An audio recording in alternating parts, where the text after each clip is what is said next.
Shalom Bapak Ibu Saudara dimanapun kita berada, Bapak Ibu Saudara berada pada jam ini atau saat ini. Sekali lagi saya bersyukur boleh bertemu dan boleh kembali kita meluangkan waktu untuk boleh duduk sejenak mendengarkan kebenaran firman Tuhan. Mari bersama saya kita berdoa terlebih dahulu untuk mohon pimpinan Tuhan. Bapa dalam surga yang kami kenal dalam nama Tuhan kami Yesus Kristus, pada saat ini kami datang kepadamu, kami mau bersama-sama merenungkan sedikit daripada bagian firman Tuhan. Kiranya boleh menjadi kekuatan buat kami. Terima kasih Tuhan, dalam nama Tuhan kami Yesus Kristus kami berdoa. Amin. Bapak Ibu Saudara yang dikasihi Tuhan, hari ini saya rindu mengajak kita sekalian melihat satu tokoh yang saya kira kita semua sudah sangat mengenalnya. Dengan kekuatan dan kegagahan dan keperkasaannya, tokoh ini seringkali menjadi bahan untuk kita sharing dalam kebenaran firman Tuhan, bahkan menjadi cerita yang menarik buat anak-anak sekolah minggu. Kita melihat satu tokoh yang bernama Simson. Kita melihat dan kita tahu semua bagaimana sosok ini, begitu ya, dengan kekuatan yang datang dari Tuhan. Ia adalah orang yang bukan dalam hal kekuatan, bukan orang yang biasa, begitu ya Bapak Ibu Saudara, karena tangan Tuhan menyertai. Mari kita lihat bagaimana gagah dan kuatnya seorang Simson. Tetapi kita juga akan belajar bagaimana kekuatan yang diberikan Tuhan ini pada akhirnya disalahgunakan bukan oleh Simson, sampai kemudian kita tahulah ending cerita dia bersama Delila istrinya waktu itu. Mari kita lihat bagaimana kekuatan yang dimiliki oleh seorang Simson dari banyak hal yang sudah dia buat. Alkitab mencatat dalam Hakim-Hakim 15 ayat 15 sampai 17. Mari kita lihat bagaimana dahsyatnya seorang Simson. Kemudian Hakim-Hakim 15 ayat 15. Demikian firman Tuhan. Kemudian ia menemui sebuah tulang rahang keledai yang masih baru. Diulurkannya tangannya, dipungutnya, dan dipukulnya mati 1000 orang dengan tulang itu. Bayangin Bapak Ibu Saudara ya, hanya dengan tulang itu saja dipukulnya mati 1000 orang. Luar biasa bukan? Berarti gak main-main begitu ya. Kemudian ayat 16, berkatalah Simson, dengan rahang keledai bangsa keledai itu kuhajar.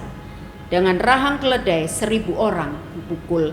Setelah berkata demikian, dilemparnya tulang rahang itu dari tangannya. Kemudian dinamailah tempat itu Ramat Lehi. Nah Bapak Ibu Saudara, ini satu bukti bahwa dia bukan orang yang sembarangan. Di tangan dia hanya dengan senjata tulang rahang saja dia bisa membunuh 1000 orang. Bukan satu orang ya, 1000 orang. Jumlah yang cukup besar untuk ditaklukkan oleh satu orang saja. Tapi itu terjadi pada Simson. Dan kemudian bukti kedua di lain cerita atau di lain kisah dalam Hakim-Hakim, nanti Bapak Ibu Saudara bisa teruskan sendiri, bisa teliti sendiri, yang bisa kita lihat kedahsyatan dan kekuatan seorang Simson. Karena kekuatan itu sekali lagi Tuhan yang kasih ya Bapak Ibu, dalam Hakim-Hakim 16 ayat yang ketiga. Demikian bunyi firman Tuhan. Tetapi Simson tidur di situ sampai tengah malam. Pada waktu tengah malam bangunlah ia, dipegangnya kedua daun pintu gerbang kota itu dan kedua tiang pintu. Dicabutnyalah semuanya beserta palangnya, diletakkannya di atas kedua bahunya, lalu semuanya itu diangkatnya ke puncak gunung yang berhadapan dengan Hebron. Mari Bapak Ibu kita lihat kalimat daripada ayat ketiga ini pelan-pelan. Ya, Simson waktu itu ada di Gaza. Kemudian tengah malam dia terbangun, dan pada waktu dia terbangun, dia pegang, yang dipegang bukan benda dalam bentuk skala kecil ya. Firman Tuhan jelaskan dipegangnya kedua daun pintu, bukan daun pintu rumah atau pintu apa begitu ya. Firman Tuhan bilang apa? Daun pintu gerbang kota. Bisa dibayangkan gak sih pintu gerbang kota itu segede apa? Yang pasti gede, ukurannya lebar tentunya ya, karena untuk menutup pintu gerbang kota, sebuah kota. Jadi bukan main-main. Tapi apa yang bisa dilakukan oleh Simson? Dia hanya dikatakan di sana memegang begitu ya kedua tiang pintu itu, bahkan kemudian dengan kekuatan itu yang dimilikinya dia bisa mencabut beserta palangnya bahkan kemudian meletakkan di atas bahunya. Setelah itu tidak berhenti di situ, firman Tuhan bilang apa? Diangkatnya itu.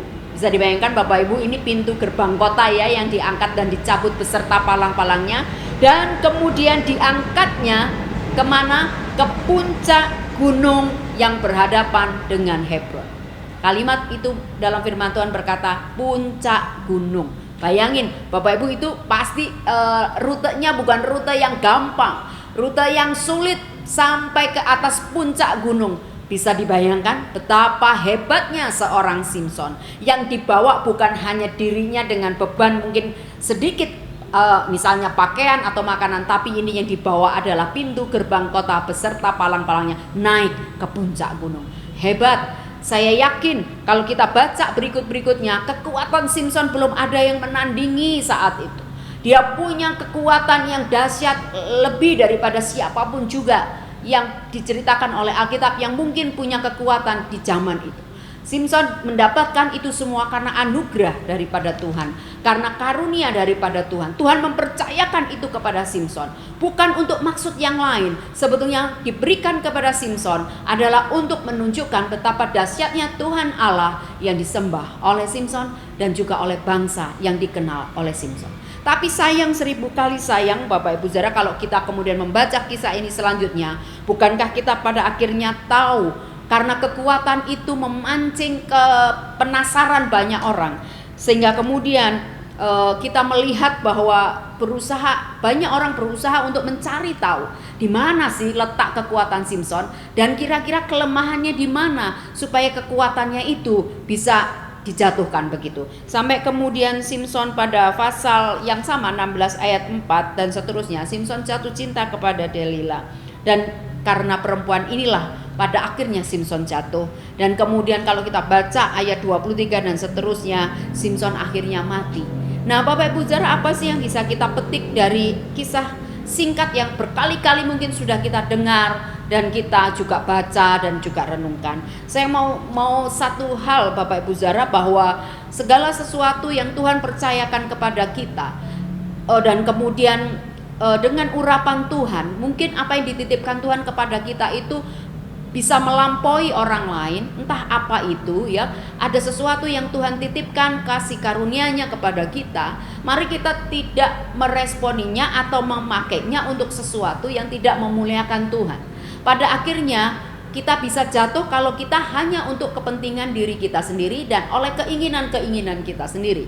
Kita belajar dari Simson hari ini bahwa sebetulnya apa yang Tuhan percayakan kepada Simson itu harusnya tetap dijaga sebagai sebuah karunia begitu ya, sehingga dia tidak sembarangan menggunakan.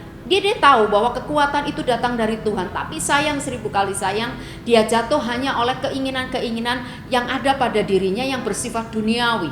Seandainya Simson tahu bahwa apa yang dilakukan Delila itu untuk menjebaknya, maka harusnya Simson bisa lari daripada Delila. Tapi sekali lagi, Simson terlalu cinta sama Delila, maka dia tidak menyayangkan apa yang Tuhan sudah taruhkan, karunia yang Tuhan sudah beri berupa kekuatan yang hebat itu atas hidupnya. Padahal tujuannya sekali lagi bukan untuk kemasyuran nama Simson loh. Sekali lagi untuk menunjukkan bahwa Tuhan Allah yang disembah Simson itu adalah Tuhan Allah yang dahsyat, yang harus diketahui oleh banyak orang hari itu.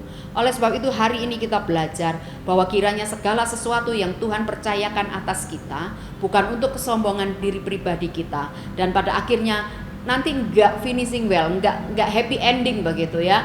Karena Simson akhirnya mati bersama dengan orang-orang yang tidak mengenal Tuhan itu, dan sayang banget begitu. Walaupun namanya tercatat sebagai orang yang mempunyai kekuatan yang dahsyat dari Tuhan, tapi kita belajar juga dari sisi lain hidup Simson, bahwa mari kita belajar untuk apapun yang Tuhan percayakan kepada kita, apapun itu, mari kita pergunakan dengan sebaik mungkin. Dan ingat bahwa kita masih ada dalam keinginan daging, dan keinginan daging ini harus takluk pada keinginannya Tuhan, supaya semuanya pada akhirnya happy ending begitu. Kiranya kebenaran firman Tuhan ini boleh menolong kita sekalian. Kisah Simson menjadi inspirasi buat kita hari ini. Tuhan memberkati. Mari kita berdoa mengakhiri renungan pada hari ini. Bapak, terima kasih kami belajar dari seorang Simson yang punya kekuatan dahsyat dan super, tapi karena keinginan daging dan jasmaninya, Dia jatuh kepada seorang perempuan dan kemudian dia mengatakan dan dia membuka rahasia yang harusnya tidak boleh dikatakan tentang di mana letak kelemahan dan kekuatan itu. Oh Tuhan, biarlah kiranya ini boleh jadi contoh, teladan buat kami yang hari ini boleh mendengar kebenaran firman-Mu. Tolong kami supaya apapun yang Tuhan percayakan kepada kami, dan kami boleh memelihara kasih karunia anugerah itu dengan baik. Dan kami mau Tuhan nama-Mu dimasyurkan atas apa yang Tuhan titipkan itu atas kami. Bukan keinginan-keinginan kami yang nanti bisa menjatuhkan apa yang Tuhan sudah titipkan kepada kami. Terima kasih Bapak, Engkau baik. Berkati seluruh Bapak Ibu Saudara dimanapun berada pada jam ini ketika mendengar kebenaran firman Tuhan. Meteraikan ini lebih lanjut dan biarlah Roh Kudus bekerja menembus setiap hati. Dalam keadaan apapun kami hari ini, kami percaya Tuhan itu selalu ada bersama dengan kami. Dalam nama Tuhan kami Yesus Kristus kami berdoa. Amin.